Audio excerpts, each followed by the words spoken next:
There's a very strong business case, a business imperative which drives adoption. Yeah. There's a clear logic behind when you use a mobile solution or a IoT solution. Because from a CFO perspective, he wants a return on every pie spent. Absolutely. It's quite difficult for a CI to convince a CFO, Right. unless and until he gives him a real example, shows him a real case. Right. And this was one of the, and it doesn't take much of time because I proved to them 3-4 applications which were completely required and which increased our inflow also. Right. And now, since with the mobile, everybody is connected and everybody wants to know the results. Right. Suppose a lawyer has gone to the court, what was the matter, what happened to the matter? The client in US or in Germany, because we cater to clients globally, they are anxious to know and they just cannot wait for the lawyer to come back to the office and then reply him back. The time is the most important factor now.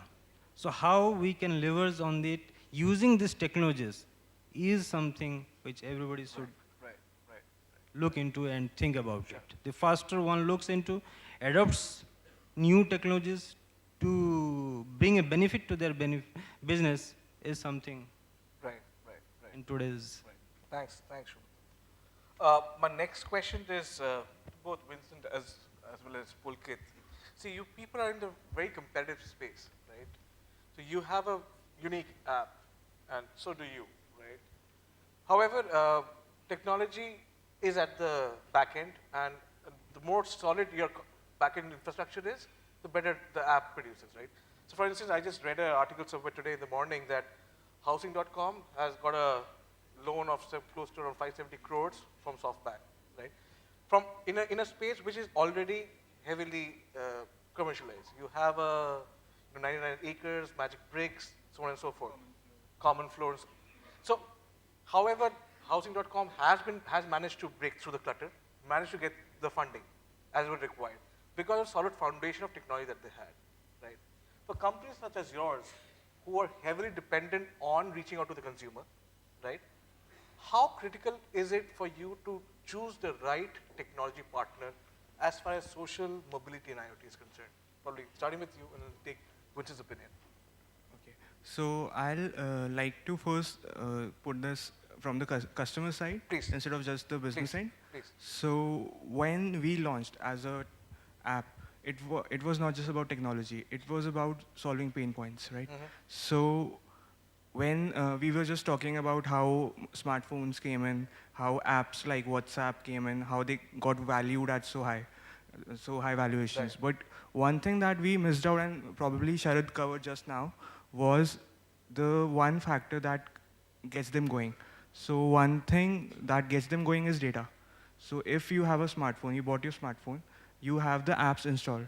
But if I leave metros for now and talk about tier 2 and tier 3 cities, so Wi-Fi hotspots are just a myth. Yeah, absolutely. So it's the people over there using smartphones are totally dependent upon their data, mobile data, which again is mostly 2G. 3G is picking up, but not so fast.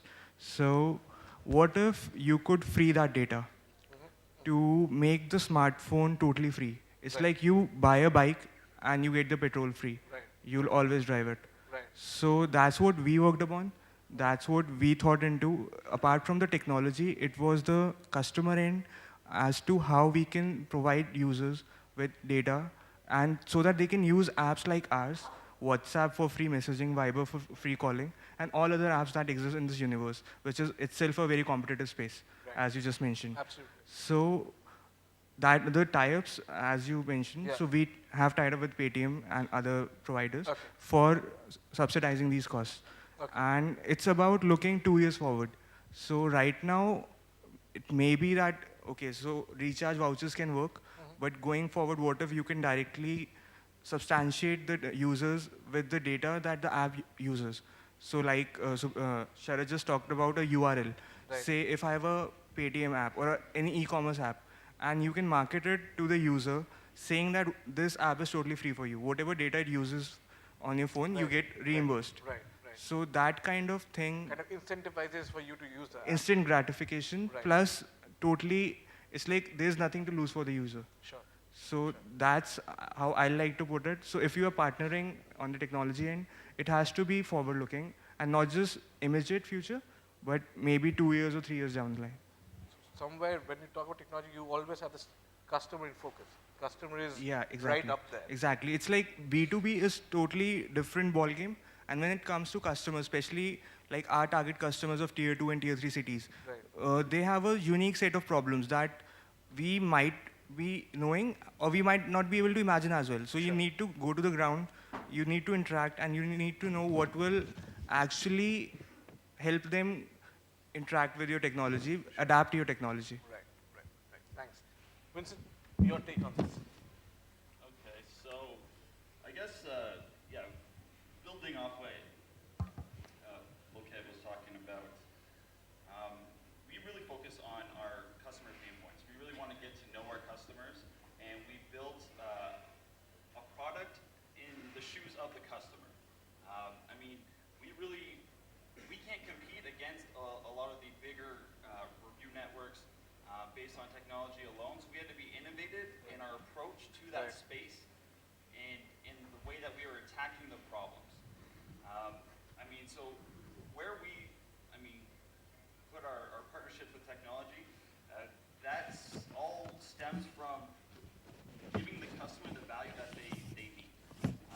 So other things, I guess, that we would do for our customers, giving them gratification when they come onto the platform. So we're building out our own rewards platform, and we're in talks with some of the people that have already established it. So Right. learning from them, Right. So Right. looking to the market for examples of people who have been in your shoes or further ahead than you, learning from them, learning from maybe some of the mistakes that they've made so you don't make them yourselves, Sure. are ways that we're trying to excel quickly and, Right. and scale quickly. Okay. Also, again, we use Amazon Web Services for a database, and we're leveraging a very strong network. So leveraging people that are bigger than you and can offer value to your company that you currently can't offset in terms of the cost. Right, right, right. Thanks. So I think the common thread between what Pulkit and Vincent are saying is essentially customer. People. Customer focus. Customer focus. And customers are at the end people, right? And social media is that potpourri of getting a lot of people together, right?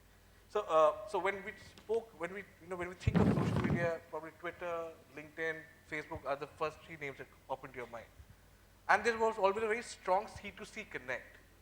But so we have the next poll coming up where we want to understand when we talk about social media from an enterprise standpoint, what is it that really drives social media's use as far as companies are concerned. So the next question for live poll 4 is, where all have you used or plan to use social media in your enterprise? And the options are human resources, customer support, marketing, and sales.